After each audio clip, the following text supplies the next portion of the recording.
Hi friend, इस video में हम गोल्ड प्राइस के साथ ज्वेलरी जो कंपनी है उसको कंपेयर करेंगे।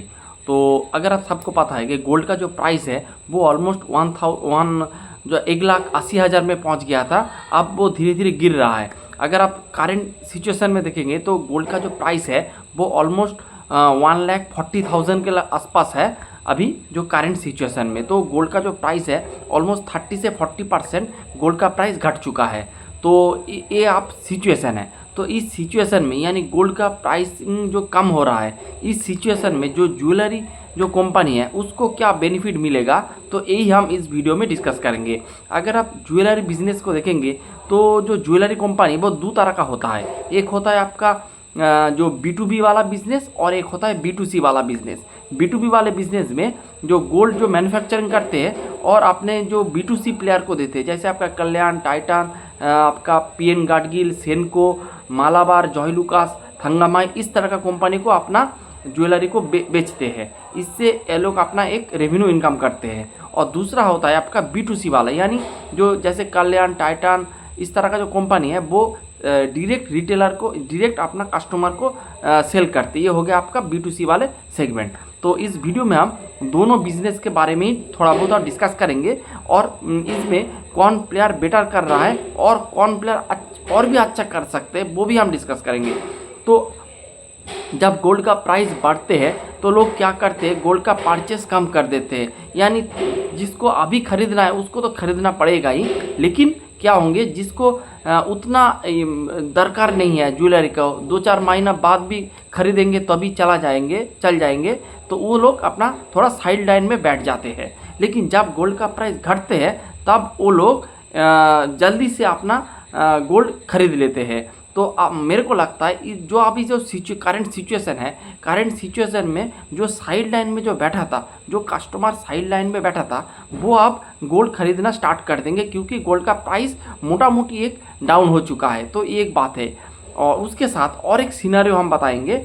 सपोज कोई भी जो कस्टमर है जो गोल्ड खरीदने जाते हैं वो ग्रामेज के हिसाब से नहीं खरीदना जाते हैं, उसके पास एक बजट होता है, जैसे 2 लाख हो गया, फिर 4 लाख हो गया, कुछ भी हो, उस बजट के अनुसार खरीदते हैं। तो जब आपका गोल्ड का प्राइस अब हाई होता है तब क्या होता है, वो लोग जो ग्रामेज होता है वो कम ग्रामेज में माल खरीदता है। उसके साथ वो लोग क्या करते हैं, अभी जो ट्रेंड चल रहा है वो लोअर कैरेटेज का माल भी खरीदते हैं। एक बात है। और जब आपका प्राइस घट जाते हैं उसका तो जो अमाउंट सेम है, 5 लाख का अमाउंट है, तो 5 लाख में जब गोल्ड का प्राइस बढ़ जाएंगे, अगर उस 5 लाख में आपको 30 ग्राम का गोल्ड मिलेगा, जब प्राइस डाउन हो जाएगा 30 ग्राम से ज़्यादा मिलेगा, तो इससे क्या होगा, इससे आपका वॉल्यूम इंक्रीज़ होगा। तो जब आपका गोल्ड का प्राइस घटते हैं तब तो आपका जो वॉल्यूम है वो थोड़ा बढ़ जाते हैं। तो वॉल्यूम में तब जो प्लेयर है वो वॉल्यूम में खेलते हैं। अगर आप करंट सिचुएशन में देखेंगे, लास्ट 1 साल में अगर आप देखेंगे गोल्ड का प्राइस ऑलमोस्ट 60-70% से हाइक हुआ है। तो इसी वजह से आप देखेंगे मैक्सिमम जो गोल्ड का जो रिटेलर है, जैसे B2C प्लेयर है या फिर B2B प्लेयर है, सबका वॉल्यूम धीरे धीरे कम हो रहा है। एक बात है। उसके साथ और एक आपको ट्रेंड देखने को मिलेगा करंट सिचुएशन में कि आपका लोअर कैरेटेज का ज्वेलरी, अगर आप हर एक जो कंपनी B2C वाला हो या फिर B2B वाले हो, सबका अगर आप कॉल गो थ्रू करेंगे तो आप देखेंगे सब लोअर कैरेटेज में आ रहा है। पहले 22 कैरेट का माल होता था, अब आ रहा है 18 कैरेट, 14 कैरेट, 9 कैरेट, इस तरह का माल अब वो लोग बेच रहे हैं। तो और हर एक कंपनी का एक लाइट वेट का एक सेगमेंट उन्होंने चालू कर दिया, जैसे आपका कैरेट लेन, फिर मिया, जोया, इस तरह का, फिर आपका लैब ग्रोन डायमंड का, बियॉन्ड करके टाइटन का, उसके बाद PN गार्डियन का PA लाइफस्टाइल, सेनको का सेनीज, इस तरह का लाइट वेट का एक अलग सेगमेंट इन लोगों ने बना दिया है। तो ये भी एक ट्रेंड चल रहा है, क्योंकि गोल्ड का प्राइस बढ़ रहा है, तो इसीलिए लोग अपना जो पॉकेट फ्रेंडली करने के लिए वो जो 22 कैरेट का जो ज्वेलरी खरीदते थे वो अब 14 कैरेट, 18 कैरेट, 9 कैरेट में चला आया है। इससे क्या हो रहा है, इससे आपका जो पॉकेट फ्रेंडली हो रहा है। तो इस तरह का बहुत सारे सिनारियो आप देख सकते हैं।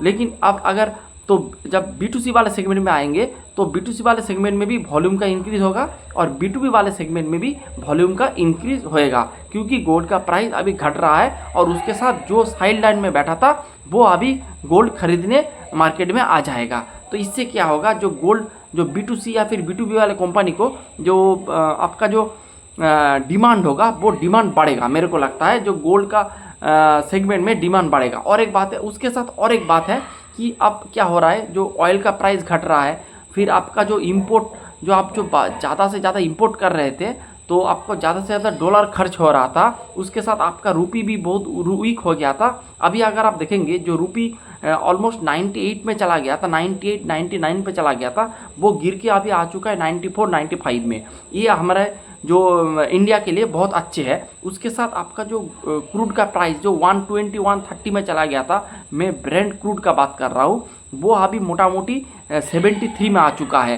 तो अभी जो इंपोर्ट हो रहा है वो थोड़ा कम हो रहा है, उसके साथ आपका जो इंपोर्ट वही इंपोर्ट हो रहा है, लेकिन जो खर्चा हो रहा था, जो डॉलर हमारे रिजर्व से बाहर जा रहा था, एक हो रहा था आपका क्रूड का प्राइस ज़्यादा था इसलिए ज़्यादा डॉलर खर्च करना पड़ रहा था, उसके साथ आपका रूपी वीक हो गया था, उसी वजह से और भी डबल झटका लग रहा था। लेकिन अगर आप करंट सिचुएशन में देखेंगे तो दोनों ही आपका न्यूट्रल में आ गया, यानी इंडिया के फेवर में आ चुका है। तो इस सिचुएशन में, क्योंकि वो बुरा सिचुएशन था, उस सिचुएशन में आपका गोल्ड के ऊपर आपका इंपोर्ट ड्यूटी जो बढ़ा दिया था जो गोल्ड का आपका स्लो करने के लिए। लेकिन अभी जो सिचुएशन है, करंट सिचुएशन में आपको जो इस तरह का सिचुएशन अभी नहीं है। तो इन द फ्यूचर जो आपका जो एक्सपोर्ट जो 6% से 15% हो गया था, वो गिरने का भी एक चांसेस है। अब देखते कैसे क्या होता है। तो ये एक बात है। तो ये हो गया आपका सिनारियो।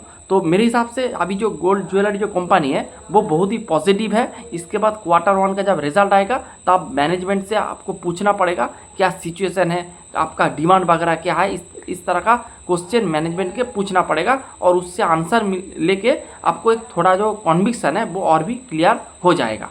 तो एक बात है। उसके साथ अगर आप B2C वाले सेगमेंट में देखेंगे तो मेरे को जो लगता है जो आपका जो कल्याण ज्वेलर्स है वो बहुत अच्छा कर रहा है। हालांकि इसका स्टॉक प्राइस में इस अच्छे का आपको उतना नहीं देखा, उसका छाप इतना नहीं दिखेगा, क्योंकि उसका बहुत सारे रीज़न, एक दो रीज़न है। फर्स्ट ऑफ ऑल उसने कुछ इसके साथ कुछ कंट्रोवर्सी वगैरह जुड़ गया था, इसी वजह से आप देखेंगे कल्याण का जो स्टॉक प्राइस 800 रुपीज़ में था वो गिर के 400 से 450 में आ चुका है। तो इसी रीजन से वजह से, लेकिन बिजनेस वाइज कोई भी प्रॉब्लम नहीं है।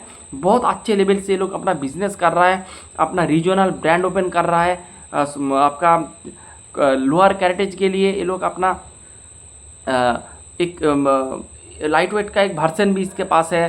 फिर इन लोगों ने अपना जो वो क्या कहते हैं, वो आपका स्टार्ट जो ज्वेलरी है, स्टार्ट ज्वेलरी की परसेंटेज बहुत अच्छा है। अगर आप पूरी इंडस्ट्री में देखेंगे तो इंडस्ट्री में दो ही प्लेयर है जिसका स्टार्ट का रेशियो है अबव 30%। एक है आपका टाइटन यानी तानिक्स, दूसरा है आपका कल्याण। तो इसका स्टार्ट का परसेंटेज बहुत अच्छा है, रीजनल प्ले कर रहा है, फिर फोको में स्टोर कर रहा है। फोको में अगर आप स्टोर ओपन करेंगे तो क्या होगा, आपका जो कैपेक्स वगैरह वो कम पड़ेगा, इससे इसको बेनिफिट मिलेगा। उसके साथ ये लोग अपना जो GML का जो लोन है वो तो है, लेकिन जो विदाउट जो GML जो लोन था उसका परसेंटेज घटा रहा है। इससे क्या होगा, उसका फाइनेंस कॉस्ट कम आएगा, उससे भी इसको बेनिफिट मिलेगा। फिर अगर आप देखेंगे ये लोग अपना जो एक साउथ इंडिया बेस्ड एक ब्रांड है, लेकिन ये आप इस साउथ इंडिया को छोड़ के नॉर्थ इंडिया में भी अपना अच्छा खासा प्रेजेंस बनाया है। और नॉर्थ इंडिया में इसका जो मैक्सिमम जो स्टोर्स है वो फोको मॉडल में है। इसीलिए आप देखेंगे लास्ट 4-5 क्वार्टर से इसका मार्जिन थोड़ा डाउन हो गया था, पैट मार्जिन या फिर EBITDA margin, PAT margin mainly.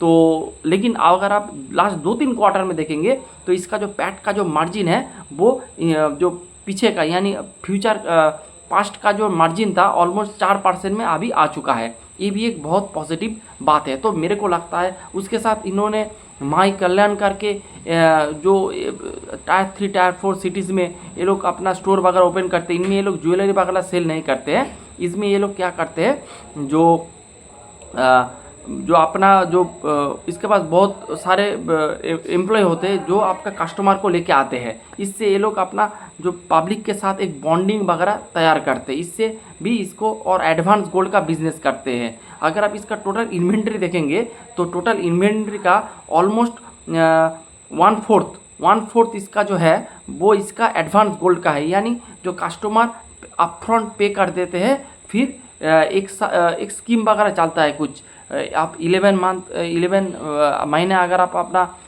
जो EMI वगैरह देंगे तो 12 मंथ में आपको गोल्ड का कुछ चीज़ें मिलेगा। तो इस तरह का कुछ आपको एक स्कीम वगैरह चलता है, तो उस स्कीम में आपको एडवांस पे करना पड़ता है, और उस एडवांस जो पे आप करेंगे उसमें ये लोग अपना इन्वेंटरी को भर लेते हैं। तो इसका जो इन्वेंटरी है वो पब्लिक के यानी कस्टमर के पैसे में ये लोग अपना इन्वेंटरी को बढ़ा रहा है। तो इससे भी इसका जो बाहर से जो लोन वगैरह लेना पड़ेंगे तो वो इसको लेना नहीं पड़ रहा है। इससे भी इसको बहुत अच्छा खासा इम्प्रूव हो रहा है, मार्जिन इम्प्रूवमेंट हो रहा है। तो मेरे को लगता है जो कल्याण ज्वेलर्स है वो बहुत अच्छा कर रहा है। उसके साथ अगर आप इसका ग्रोथ देखेंगे वो भी 30-40% से कॉन्टीन्यूअस ग्रो कर रहा है। तो और उसका अगर आप वैल्यूएशन करेंगे वो भी अभी मोटा मोटी आपका बहुत अच्छे लेवल पे है इसका वैल्यूएशन। तो हर एक अगर आप पैरामीटर को देखेंगे तो कल्याण ज्वेलर्स मेरे हिसाब से नंबर 1 बेट है in the B2C jewellery segment. और अगर आप B2B सेगमेंट में जाएंगे तो स्काई गोल्ड मेरे को बहुत अच्छा लगता है, उसका कमेंट्री भी बहुत अच्छा है, वो भी आपका लाइट वेट ज्वेलरी में काम करते हैं। तो और अभी जो ट्रेंड चल रहा है वो भी लाइट वेट का चल रहा है। उसके साथ अगर आपका प्राइस अगर घट जाएंगे गोल्ड का तो उसका वॉल्यूम और भी इंक्रीज़ कर सकता है, जो कि बहुत ही अच्छी बात है। उसके साथ वो लोग अपना डेट वगैरह चुका देंगे, उसके साथ उसका कैश फ्लो भी पॉजिटिव हो जाएगा FY 27 में, और अच्छा क्लियर एक रोड मैप मैनेजमेंट ने दिया है। तो बहुत अच्छे कंपनी है B2B में स्काई गोल्ड को आप देख सकते हैं। उसके साथ अगर आप जो B2C में अगर आप PN गाडगिल को देखेंगे उसको भी एक प्लस पॉइंट आया है, क्योंकि गोल्ड प्राइस घटने से अगर आप देखेंगे जो गोल्ड प्राइस अगर कंटिन्यूस ऊपर की दिशा में जाता रहता है तो जो कस्टमर है वो गोल्ड को ऐसे इन्वेस्ट के हिसाब से देखते हैं, तब आपका गोल्ड कॉइन वगैरह ज़्यादा से ज़्यादा सेल होता है। और इसीलिए PN गाडगिल का क्योंकि बुलियन का सेल ज़्यादा हो गया था, इसीलिए बुलियन जो कॉइन वगैरह इसका सेल ज़्यादा हो गया थे, इसीलिए उसका मार्जिन घट गया था।